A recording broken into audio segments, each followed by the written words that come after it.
Since 1990, the Rosebud Film Festival has sought to recognize and honor innovative, unusual, experimental, and deeply personal filmmaking in the D.C., Maryland, and Virginia area.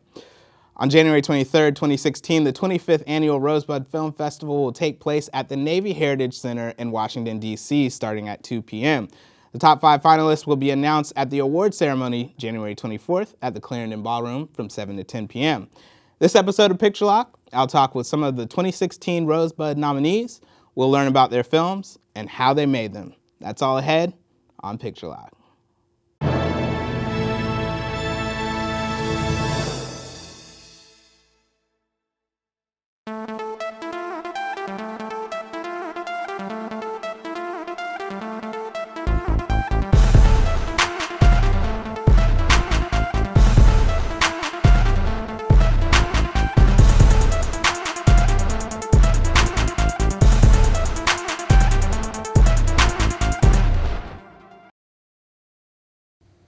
Devastated by crack cocaine in the 1980s, Washington, D.C. became known as the murder capital of the country.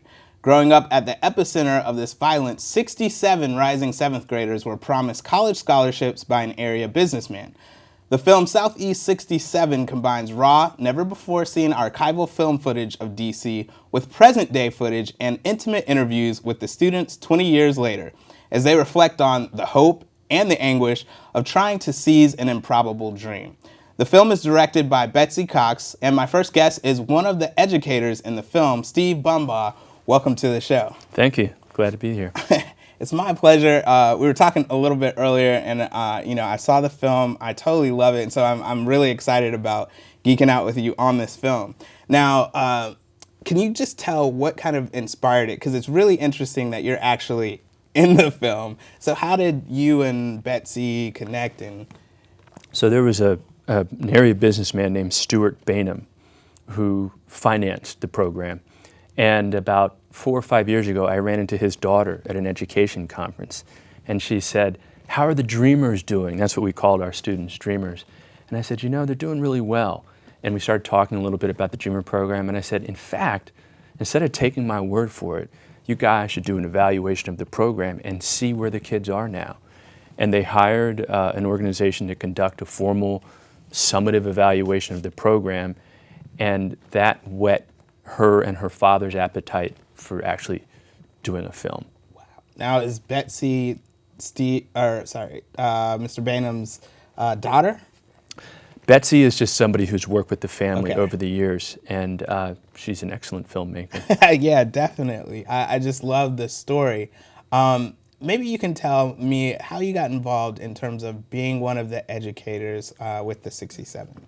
Yeah, so I'm from the D.C. area, and I graduated from college at the end of the 80s when the city was really devastated by violence and by the crack epidemic. And I was really fortunate to be able to go to a great university, and it was my way out.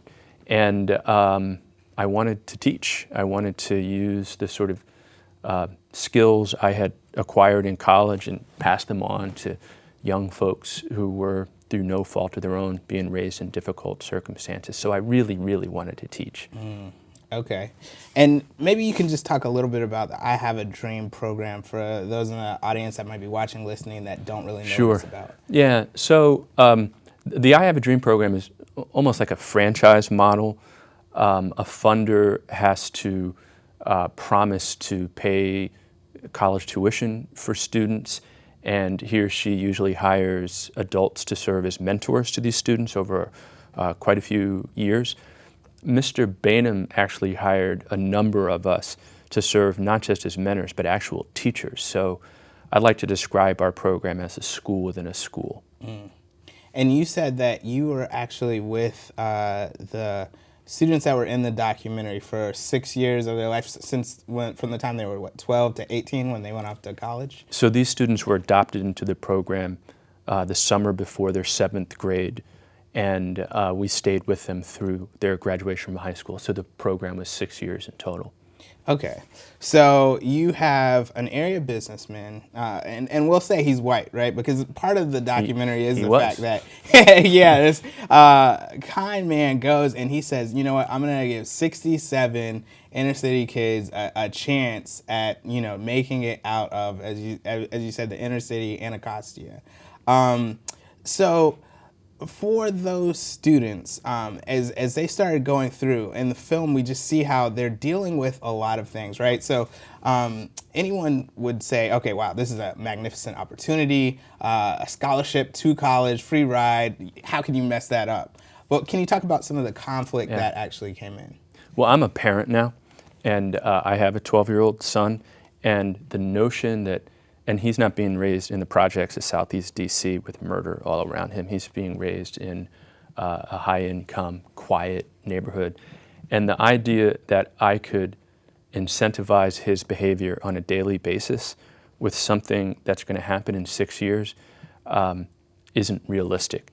When you compound that with the fact that these kids were living in the highest homicide, the zip code in the United States with the highest homicide rate at the time the entire country was absorbed in this murder epidemic, it becomes unrealistic to think that sort of a far-off promise of college is going to change their behavior. Right. That's amazing to me. One of, I think it's Tennille, was saying how so many of her friends, she saw her friends leave the building in body bags.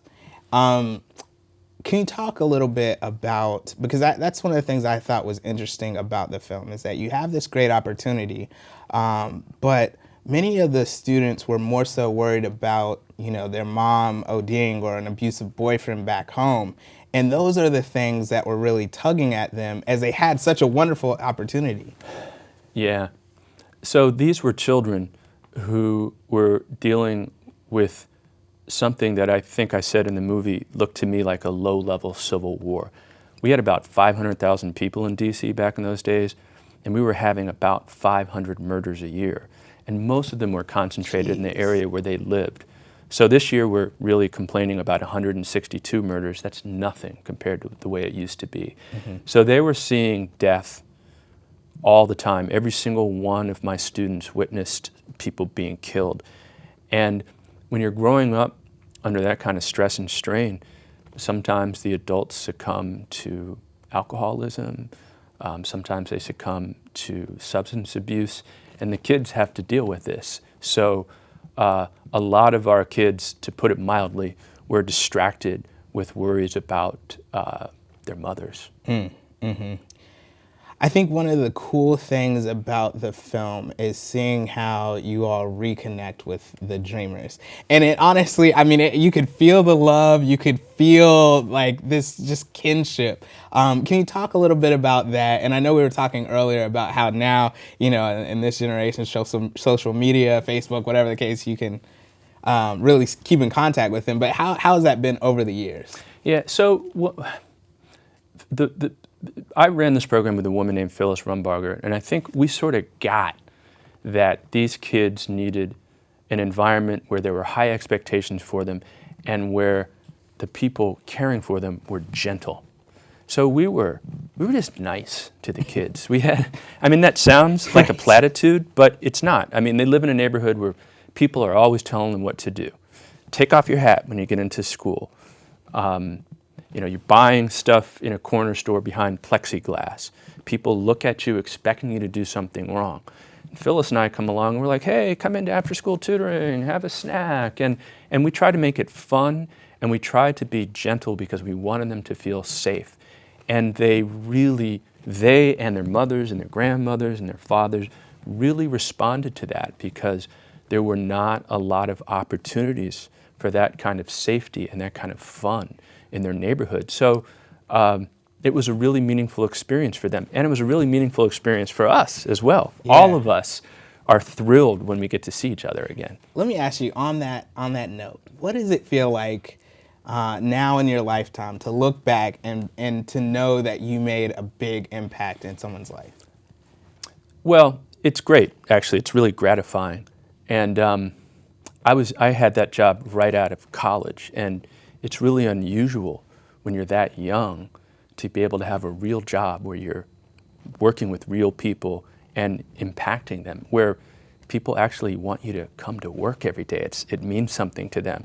So to me, it was a thrill. I really enjoyed the job, and I was grateful that I wasn't sitting behind a desk plugging numbers into spreadsheets, which is what most of my classmates from college were doing. So, and it really directed the rest of my career, just being in that environment and seeing just the sort of unfairness that these kids were subjected to through the fact that they were born in a specific neighborhood through no fault of their own. Wow. Well, Steve, I feel like I could talk to you all day about this film. I really enjoy it. I think it's an amazing movie, and it's a story that we don't get to see that often. So thanks for coming on the show. Thank you. Thanks very much. Thanks for having me. This is Sonia Dunn, and I'm the director of The Bedroom, and you're watching Picture Lock. I like music videos that tell a story and evoke emotion. The Dirty Jacks' Mr. Derailer is directed by Jordan Miller and does just that. I have Jordan here in the studio. Welcome, Mr. Miller. Thank you for having me. It's my pleasure. All right, so I told you I really want to geek out about this music video because I think it's a really cool video.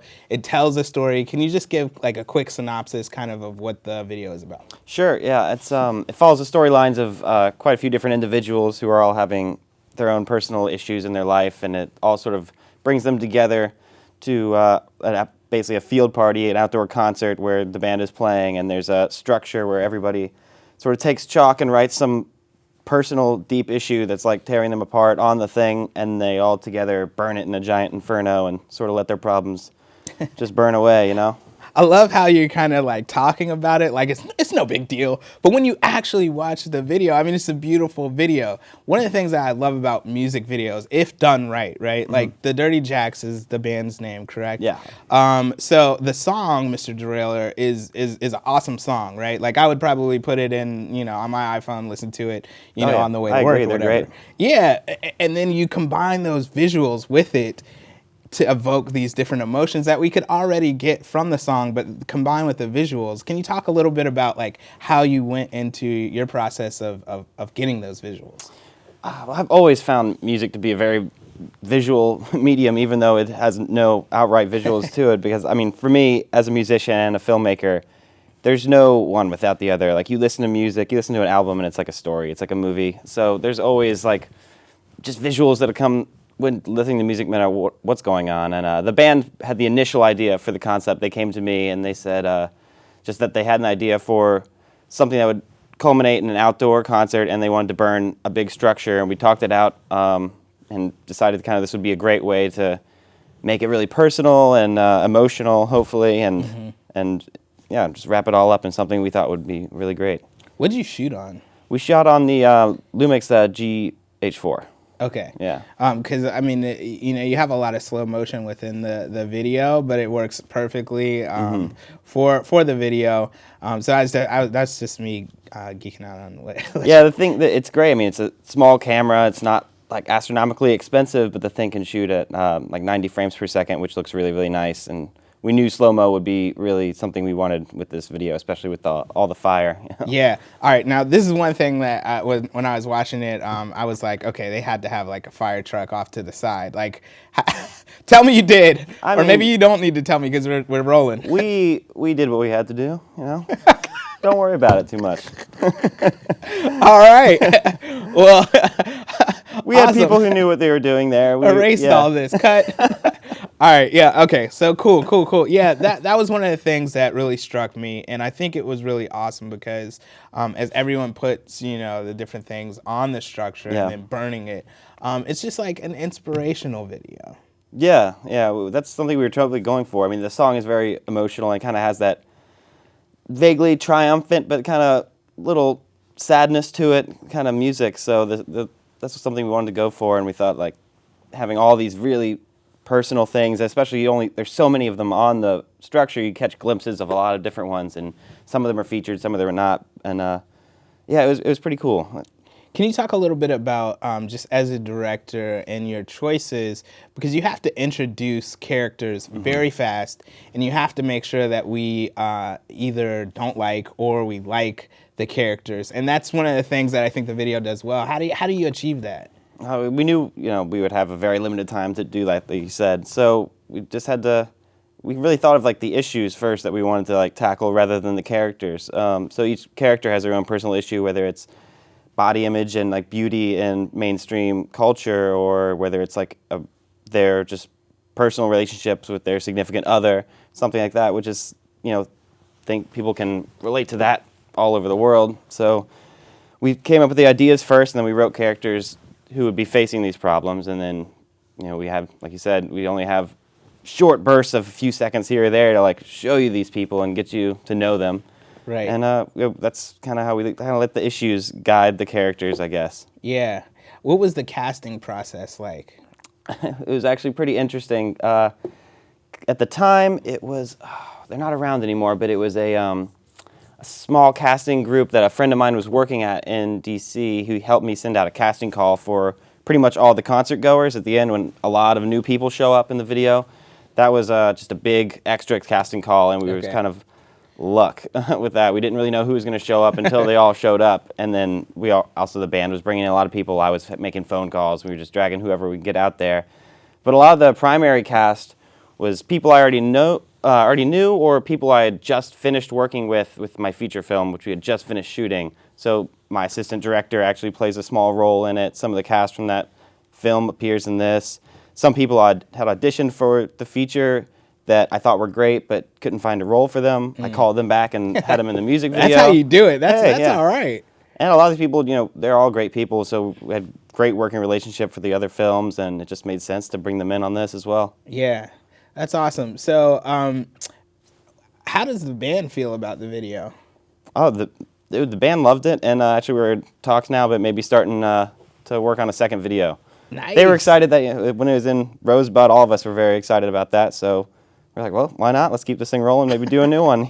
I like that. All right, cool. Yeah. So go ahead and plug it. I mean, Rosebud, you'll be playing on January 23rd in the Rosebud Film Festival. Definitely want to come and check out Mr. Derailer. All right. So another question that I had, just in terms of working out the production, how many days did you all actually shoot the video? Only 2. 2 days, yeah. It was one day. Basically, one day is all the field and fire, and everything else is the other day. Okay. All right. So, these days, social media, these different things kind of reign, right? And I think that was a big theme throughout. Does it have any thematic? Because it brings everyone together to the field. Was that like your intention, or? Yeah, that was the intention. With all the stuff that people are dealing with in their lives that they're writing on the structure and burning up, there's not always a steadfast resolution to everything. Sometimes the resolution is accepting that we're all a bunch of flawed individuals, and maybe we can just write it out together, and instead of having everything necessarily have to be fixed, they're things to be, lived with and accepted, because, no one's perfect, so everybody comes together, and yeah.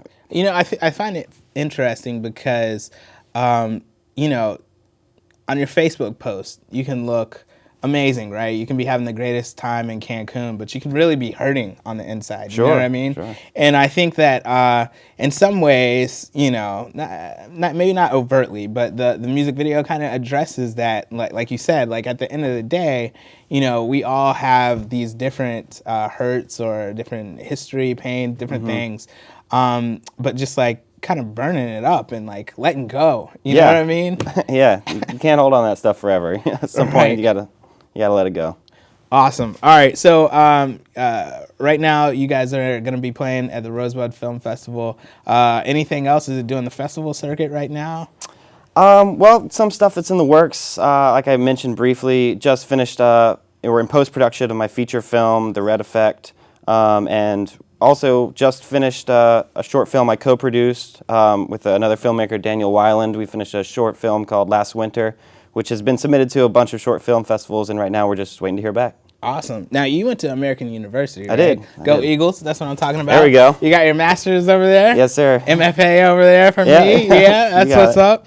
That's cool. So you graduated recently, correct? Yeah, about a year ago. Yeah, and you're already doing a feature. I'm Yeah. jealous. That's my Moby Dick. I can't quite get That's I've, awesome. I've always been a big fan of taking stuff I already want to do and making my school assignments work for me. You know, I have my own band and I need to make music videos when I was in college, so I had assignments. So I'm making my band's music video. That's smart. And then maybe I'll get an A for it. Who knows? So when I had to do my thesis, I was wanting to make a feature, and I just met the right people at the right time, and they offered me the right gig, and I just combined it all together. All right, Jordan. So if people wanted to view some of those videos, how could they reach out to you? They can reach out to me through my website, gypsycabstudios.com. And on there is contact information, all the kinds of videos. Everything you really want to check out is on there if you like doing it. Awesome. Shout out to your producer, Sarah Yeah. Nelson, who couldn't make it today, but, it's all good. Just Yeah, wanted to she give her a was shout supposed out. to be sitting next to me here, but she can't be with us. Hey, Sarah. Yeah, Sarah, the ghost. All right, man. Again, congratulations. Mr. Jarrell will be playing at Rosebud on January 23rd. Thanks for coming on the show, Jordan. Thank you so much for having me. It's every parent's worst nightmare. Your child is missing, or worse, getting that late night phone call or visit. In Jane Doe, Alyssa and Ryan Stewart take a somber road trip to identify a Jane Doe who may be their missing daughter. It's director Anthony Green's latest short, and it's sure to keep you on the edge of your seat. He's no stranger to this studio. Anthony Green, welcome back. I was trying to figure out whose daughter's missing. You like that intro? You like that? I thought it was going to be somebody walk out the back and tell me I'm a suspect. Okay. All Okay, right. good. I'm good now. Good. All right. So Jane Doe is your latest. Tell me, what inspired you to make the film? Actually, it's real easy. I was reading Stephen King's Joyland, and it's a great story, but somewhere in that story there's a small passage about a time before the story took place where a mother and father had to travel a great deal to view a body to see if the child was theirs or not. And it was like 3 sentences, really. But the idea of it stuck. Like, how do you really, what is that ride like? What is that road trip like? What are the things that go on? What do you say? What do you not say? Mm-hmm. And it blossomed up from there. And I mean, just something like that is riddled with conflict. I love how you cut a trailer, right? Mm-hmm. But it's really just like a minute of just a wide shot of the two in the car, just barely saying anything, but it says so much. Yeah, and that's the thing. First of all, the music in the trailer and the music in the film is Drew Gibson, who's a local musician, and he was referred to me by the female lead. I can't remember her name right now because I'm on camera. But anyway, he was referred to me, and his music was great. It was right. It was melancholy. It was in the right groove, and when I had that scene play with that music, it really summed up, what the experience is supposed to be like. Mm-hmm. So yeah, it was easy. And the characters did you write it as well? Yes. So the characters. I'm sorry, Jane Osborne is that's her name. Okay. Jane Osborne. Right. That's All her name. Okay. So the characters that you wrote, they have a certain history already. And Right. you get that as they're on this ride, but they're putting everything aside to take this ride. Yeah. There are a couple that are on the brink of divorce. He doesn't want it, and she does. She's a little bit younger than him. She spent most of her life with him, and she kind of wants out. Right now, the only thing that's keeping them in the same space is to care for their missing daughter. And it's about connectivity. Throughout the whole film, there's no connectivity, there's no touching, there's no eye contact, And there's only that friction between the two of them while they're trying to bear and get through this thing until you get to the end. Man, now you making me have to go back and watch this Well, fourth. Some filmmakers make films for that. Some people do, yeah. Now the ending is, and I definitely don't want to spoil it because you got to come to Rosebud Film Festival January 23rd to figure out what happens at the end. Right. But was it one of those things where you want the audience to kind of figure out what actually happened? Well, actually, I wanted to spark a conversation, and it works. the movie sparks a conversation with people who really pay attention to it, and I get the telling of what happened. But the thing is that what's worse? Is it best to find your child, see your child dead, or is it better to know that they're still out there somewhere, and to still have that hope? And as a parent, you know what I mean? As a parent, to have to really weigh the pros and cons, not to have closure, but to still have uncertainty, and that's really what it's about. Now, let me ask you a question. Your actors, are they parents? Because as you're directing them, did they have that? Okay. Now they're all parents, and now they're all married. Wow. That's directing. All right? My man. Right. Right. Yeah, because what you just said, I mean, as a parent, man, dude, I don't even know if I could go into the room. You know what I mean? Like, I had to prepare myself to go into the room to have the white sheet pulled back. So, you know, that takes a lot. And in that story, it's really about that. Like, you either prepare yourself that it's finite and that's what it is that you're going to see, or you prepare yourself that this isn't really worth it. This is not going to be my daughter, and I can go in this room because I know this to be true. And that's really the conflict between the mother and the father throughout the story. Right. All right, so what attracted you to those actors? Like, what about them did you say, you know what, you're right for this role? Well, Greg Thompson is a great actor. Francis Abbey's 6 Non-Smokers, he was really one of the breakout performances in that. And I've always wanted to work with him. And I met him, and I spent some time around him, so I said, okay, I want to work with this dude one day. And for Jane Osborne, we met during the DC Shorts storytelling with Speakeasy Shorts. I know they changed the name by now, but that's what it was when we were there. Right. And she has a great spirit. She's a really cool person. And I knew I wanted to work with her that day. So when I wrote this, and what I do, I really meet a lot of people. And when I meet actors, I get the experience and put it in the back of my mind so that when I come up with a story, I automatically know who would fit on screen, who would fit in these roles. And they were perfect for it. And I reached out to both of them, sent them the script, and they both responded back favorably, you know. Yeah. And you can send a script and say, I'll pay you, you know. But it worked out pretty good. Man, that's cool. All right, so actors, you just heard it from the man himself, the producer extraordinaire. No, Anthony. don't tell them, because then they'll act funny. When Get to know him. you want some more to drink? I just like them. They're really cool people. And they came out to the house, we sat down, and we went over the script a little bit and really talked about the nuances between the couple themselves, you know. And then the supporting actors in the film, Chashida Giles from Thick, who played the detective, and which was she loved that, you know. And Robert Lanebringer from Henchman's War, who came in, and I mean, you know, Morgan Sindick was in there. So people that I've worked with before, you know, it's kind of a recurring thing here and there.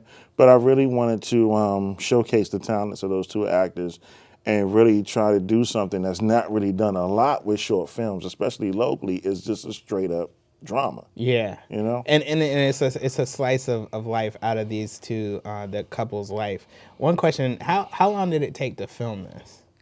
2 days, and I keep my days under 8 hours. Seriously? Yeah, man, I gotta go home. No, it took us 2 days to shoot it. We started on Saturday. I think we got done early on Saturday, and then we shot the interior scenes at Town Hall on Sunday. So everything that was external, we did Saturday, and then all the internal stuff we did on Sunday. And I think it took about between 16 to 20 hours altogether to shoot. Yeah. Wow, that's amazing. All right, so Jane Doe is now hitting the festival circuit. Jane Doe is hitting the festival circuit. I mean, that's what short films are for. Right. You know what I mean? You take them in so far, Miami, New York, Texas, waiting to hear back from London now. Did some other, you know, places. So it's out there. You know, it's out there just to keep it keep me warm for the next feature. Right. So the response thus far, I mean, obviously, I mean, it's in Rosebud, so there's definitely film critics and filmmakers that really appreciated the film. That's good, because DC Shorts didn't like my script. Maybe that's the script. They didn't see it. But and I think it's one of those things where you read it, and those little things that can't be put on paper, but can only be talked about between the people who are about to put it on screen, were able to come through. And it's really hard to just throw that script out in the world and think people are going to accept it and think it's going to work, because the nuances that are there, that's not everybody's experience. Right. You know what I mean? Everybody doesn't have that experience of having a child in their life that they would lose their mind over if they were in this situation. Yeah. So I never had an issue with it. I expected it and I accepted it, but I was just able to, within a year. I wrote it in 2013. Okay. So I was able to, get the money together and just go ahead out there and do it myself. Yeah. Which I'm glad that I did. Yeah, definitely. And I mean, you're one of those filmmakers that studies film. So like I said, I got to go back, study this one again. Right. But, people can watch it, obviously, at the Rosebud Film Festival. They definitely can. Anthony, thank you so much for coming on the show. All Always right. a pleasure. All right, sir. Thank you. Hi, I'm Dean Rogers with TheRogersReview.com, and you're watching Picture Lock. A bumbling, middle-aged man goes on a dinner date with a woman half his age, but cultural misgivings keep him from connecting with her. The short comedy of errors is the latest from co-directors Linder Pack and Christian O. Linder and Christian, welcome to the show. Thank you. So, could you guys just give us a quick synopsis of what the film is all about? Well, this film starts off with a middle-aged white man getting ready for what seems to be his a date. And he gets a call from his date saying that she's running into traffic and that she's going to be there. And so from there, we go on to their first meeting, which is with a woman, half his age, she's younger, and she's a pretty young woman, and things are just they kind of go off on the wrong footing from there. Oh, absolutely. Okay. A lot of foot in mouth Yeah. things that Right. happen on a date. And these are things that people can relate to. Yeah. The nervousness of that first date. Oh, did I say the right thing, the wrong thing? But then we throw in some other cultural type of issues into it. Right. Because Linder didn't mention, but the woman is Asian or Asian American. So. Okay. Now, in coming up with the idea for the film, how did you guys come up with the idea? It's all her. Well, it's kind of hard to talk about the inception of the film without giving too much away, but it was just it kind of started from me and my husband and my son were going into the city with my father-in-law and my brother-in-law who are Caucasian, and there were just a lot of assumptions made. Just put it that way. So I guess I just don't want to give too much away. Right. So was this kind of cathartic for you to get it out? Because for me, I love writing about stuff that I've gone through and then making a film about it, and then it just that gets it out there and puts it in front of people. Well, it's just funny because sometimes I will be at a restaurant and I will kind of observe couples, and then there'll be that one couple where they're it's sort of mismatched, where there's one who one is significantly older than the other, and you're wondering, is that his daughter, or is that his girlfriend? Right. So yeah. And it's one of those questions where you don't want to ask, "Are you pregnant?" Because yes, it's one of those. All right. So how did you two team up on the film? Maybe Christian, you can talk about it. Well, Linder and I have known each other because we've worked on several other productions, both in different capacities. She's actually acted in a lot of the films that I've directed, and then vice versa. We've worked together on other projects, such as some of the timed competitions. 48 hours, 72. We've done a lot of that. So thus, we already had a good chemistry. And Linder asked me, because this was her first foray into actually directing, and she's like, "Christian, why don't you help me out with this?" And I was like, "Sure, no problem." I loved the script. And then we were able to find location, find great actors, and just bring it all together. Now, I wanted to ask about the location because, where they're sitting. I just want to know, personally, because I'm geeking out, did you all actually go to a restaurant or was it like at someone's created? house? Yes, created. Okay. Because Can I answer this? Yeah, Go go ahead, yes. We actually did get a restaurant, okay? But the restaurant had given us a location, well, the bar side, and then there was also a banquet side, right? So we said, we need to make a, quote, table that we could focus on. And the actual tables outside, they were during normal business hours. So we said, well, we'll use the bar to shoot the scene as they first enter the restaurant.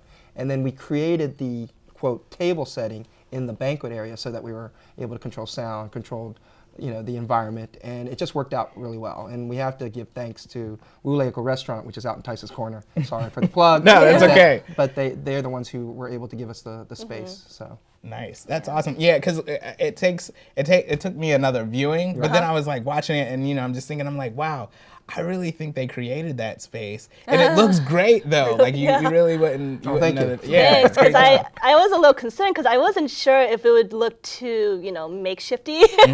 Because we really, I had to act as the set designer for that. I mean, I had to furnish like the bar stools for the bar. I mean, it was like I brought in tables and the food and the actual food. Yeah. Wow. So, yeah. Okay, so how did you all find your actors? And maybe you could just go ahead and give them that plug too. Well, I created a post in Dragon Nut Connects, and from there I got some submissions from different actors and actresses. And and we lucked out because we got who we wanted. I mean, we found a superb actor, Bolton Marsh, and the actress kind of came late because the actresses that we saw, they weren't right for the part, unfortunately. And so I was if it came down to it, I was going to step in as the lead. Because she's a pretty good actress. Doing everything. Yeah, well, I don't know. But I think the symbiosis between there was a real symbiotic relationship between Bolton and Christina, and it worked. Yeah. But for what we were trying to convey in terms of how the story started and then how it ended up, it was just perfect. Right. So if you guys do come out and see it, you'll see the evidence of that. So. Yeah, most definitely. So when you guys were on set, who was directing scenes, or did you take turns, or? Well, I pretty much, it was more of I let her lead it, and then I would chime in where I felt like, can we take another look at, or take another angle, or take another shot, or I needed something out of the actors, maybe more emotionally, because there are emotional elements within the film, and I wanted to make sure we pulled upon that. But again, without giving away too much of the film, there were things that we wanted to convey without giving away the whole depth or breadth of the situation. Right, definitely. Yeah. So it worked really well. And then, of course, I was more of a backseat driver. She was the main seat driver. Yeah. And, It's sort of, and we worked with someone, a cinematographer, and some of the other people on the crew. We've worked with them before, so it sort of all worked. We were like a family, and we were very, I guess, we inputted almost collaboratively. Yeah, I mean, it was. I felt like it was kind of equal weighted, but we were also working with some talented actors who brought a lot to the table, and so there wasn't that much. I don't think I put in so much in terms of direction. I mean, because there were some instances where I directed some of the scenes, but I don't know, they just seemed to kind of.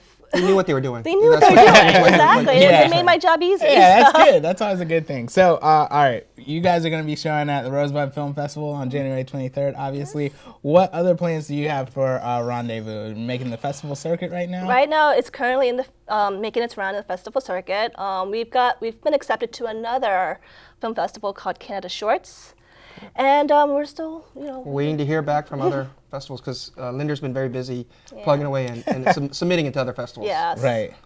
Awesome. Well, I enjoy the film. Obviously, we can't give away exactly what happens, but it's definitely it's a funny film. But it also, like you said, Christian, has that emotional tug as well. Yes. So, awesome work, guys. Thank you. Thank you so much for coming on the show. Well, thank you. Thank you for having us. Most definitely. All right. Don't go anywhere. We will be right back. What makes a man? Is it the objects he possesses, memories of a past life, or how he proceeds in the present? The short film from co-directors Luke Persian and Ryan Daliagan, Rags, explores how appearances shape the interactions of the world around us all. I have them both in the studio. Luke and Ryan, welcome to the show. Thank you for having us. Well, Kevin, it's a pleasure to be here. Pleasure to be here. Guys, so just for the audience, give a quick synopsis about the film, and then we're just going to geek out about it. Okay, so our short film, Rags, is about a man, a professional man, who has his suitcase stolen from him by a homeless person. Essentially, the themes of the film are how we go about society and how we view one another. And we really wanted to tell the story with very minimal dialogue. You know, we just wanted it to be visuals and just kind of let the story tell itself. We wanted to let the audience kind of figure it out for themselves. Yeah. You know. You look like you're about to say something, Ryan. Go ahead, jump in there. Going with the idea of minimal dialogue and telling the story purely visual. We'd wanted to. There's something like underlying with the character that we wanted that eventually you find out through the course of the film and through like his nuances and his interactions with other people. You kind of like drop the hints of what's going on until we finally reveal like what's beneath him. Yeah, and I think appearances is one of the biggest things. I mean, from the beginning, we're actually like looking in the mirror. The main character, who is you, Luke, correct? I am also the main character. I try to plug myself in as many times as I can into my work. A little Hitchcock going on. Yeah, exactly. Charlie Chaplin-esque. Yeah, there you go, yeah. But yes, I am in the film, and you're right. We tried to plug in a lot of subtle nuances, a lot of thematic stuff, a lot of symbolism throughout the film. Subtle gestures, the way a person looks into a mirror or takes a glance at his suitcase or looks at a piece of pie. All of these things are just little cues that hopefully the audience kind of ties together into the bigger picture by the end of the film. Right. It's definitely one of those films when you can take a second viewing and catch a lot of things that maybe you missed prior. Exactly. So how did you guys come together to actually shoot the film? Me and Luke met in college. We went to George Mason University with the film program. Patriots. Yep. Woohoo. Woohoo. And then we kind of like through class and stuff, we realized we had a very similar taste in our films and like vision and creativity, and our personalities meshed really well. And then we just started working on each other's projects. And then we made this film about a year ago for a film competition, actually, for the 100-hour film race, which is an international competition where you make a film in 100 hours. And Luke contacted me. He's like, "Hey, do you want to do this? So we haven't worked on anything in a while, so let's go team up and do this." And we got together. And I think it was really just the challenge. You know, we had been, you know, kind of running through the usual way of life, working, you know, the 9 to 5, and it had been a while since we had worked on something that we were really passionate about. And what I love working on with Ryan is I'm a man with very strong ideals, Kevin, but he is not afraid to challenge me on every single one of them. So when I come up with an idea that I'm certain is the best way to shoot this scene, he's right there to tell me, no, we should shoot it this way. And I'll tell him, no, you're an idiot. And of course he'll tell me. it's the exact same thing. Yeah, work it out in the end. And by the end of the thing, I come to realize, no, Ryan, you were exactly right. That is the correct way to shoot the film. So same way. Rags came to be kind of just friends getting together, wanting to make something fun.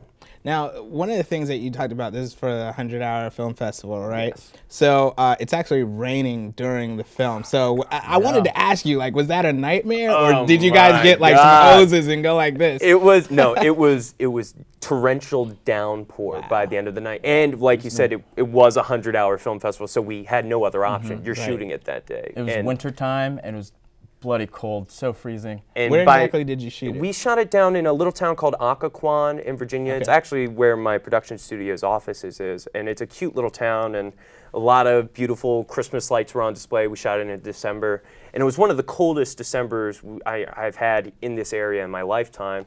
And as a lead actor, there's a scene where I have to take off, you know, and I have to take off certain clothes, and I get very cold. I think it was sub 20 degrees. And it was still torrential downpour rain, and by the end of it, I was getting into borderline hypothermia. Why wasn't it snowing then? I don't know. It was like freezing rain. There was sleet hitting us, and global warming is real. Yes.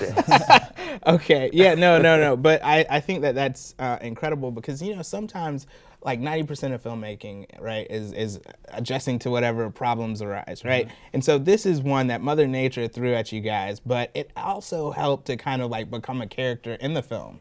Thank you. That's exactly right. We wanted the weather and the town itself to kind of come alive, and I don't think Rags would have the impact it does on you if it weren't storming out, if it weren't raining, because it sets the atmosphere of the entire film, the mood. It was kind of a happy accident that we fell with that, but it also like helped it a lot because we have sort of like a melancholic tone to it. And like the Christmas lights really add to the surrounding. You have like a wintry, melancholic vibe. And just the way the light hits off the water on the ground. Exactly. Oh, absolutely. Off the suitcase, the bags. The sound of the raindrops hitting the umbrellas. We are nerds right now. Oh, super nerd. Super film nerd right now. That's cool. So did you actually get permission to go? I mean, you obviously did, but I mean, one of the stores that the guy's looking in. Yeah, we one of the first things we had, I think it was Allie was on set with us, and we had a script supervisor, and her job was to go around and really truck through and get sign-offs on all of the different locations. I think we went into 3 different shops. There was another scene where I don't think we even used the location, but we got 4 different locations all signed off. We really wanted to do it as professional as possible. We're used to guerrilla style shooting, shoot first and apologize later. And we wanted to do this as our first like real professional style film, because this is actually my first foray into drama. I've spent my entire life making comedies, sketches, where it's really just run and gun, grab a camera, and let's see what we can make. But we really wanted to set this up as professional as possible. Yeah. Well, that's awesome. So what plans do you guys have for the film? Obviously, you guys are going to be playing at the Rosebud Film Festival. Are you making the film festival circuit right now? Or? Well, not too many right now. We're trying to work on newer things because we did do this like a year ago. That's but true. It was I remember. I mean, we're always open to the opportunity to get more of our work out there. Please, everyone, go watch our things, please. But come to the festival. I think we have gotten to a point with Rags where we're kind of ready to put it on the shelf and move on to our next projects. I mean, it's every other day we're thinking of new ideas. Right. So. It's always sad because as a filmmaker, it's kind of like, as soon as you get it in the can and you've edited it, then you've seen it so many times that you're like, But then, you submit it to Rosebud, and obviously the judges really enjoyed it. And it's like there's a whole new audience that hasn't been able to see it. And it's true. And a lot of times, and I'll tell every filmmaker out there that puts their things on YouTube, I'm sure they know that you'll make a short film and you'll put it out there, and you sit back and you got 38 views after 2 months. And then, then you submit it to festivals, you start putting it out there, and it kind of revitalizes you and it gets you going. And we've already, the moment we found out about Rosebud, me and Ryan were already thinking about what are we going to do next. Rosebud is just a great opportunity for everybody to get their work out there and for more people to see it. Awesome. Guys, well, I look forward to seeing more of what you guys have to offer. You'll definitely have to come back to Picture Lock. But until then, Rosebud Film Festival, January 23rd. We'll see you guys there. Can't wait. Thanks so much for coming on the show. Thanks, Luke, Kevin. Ryan. Thanks so much. That's all for this episode. I'd like to thank my guests for coming on. If you live in the DMV area, you do not want to miss the 2016 Rosebud Film Festival. Tickets are just $15 for an all-day, all-access pass to the 5.5-hour showcase. Again, the showcase is January 23rd at the Navy Heritage Center and starts at 2 p.m. Be sure to join us on the following day at the Clarendon Ballroom in Arlington, Virginia for the awards ceremony that is free to the public and starts at 7 p.m. You can check out Picture Lock at picturelockshow.com. If you like free movies, I know I do, subscribe to our newsletter so you can stay in the know on when I'm giving out screening passes in the DC, Maryland, and Virginia area. Be sure to like us on Facebook, follow on Instagram and Twitter, and all those other fun social media sites. Just search at Picture Lock Show. You can watch other episodes on YouTube as well, youtube.com/PictureLockShow. Happy New Year. Thanks as always for listening and watching, and I hope you stay locked on film.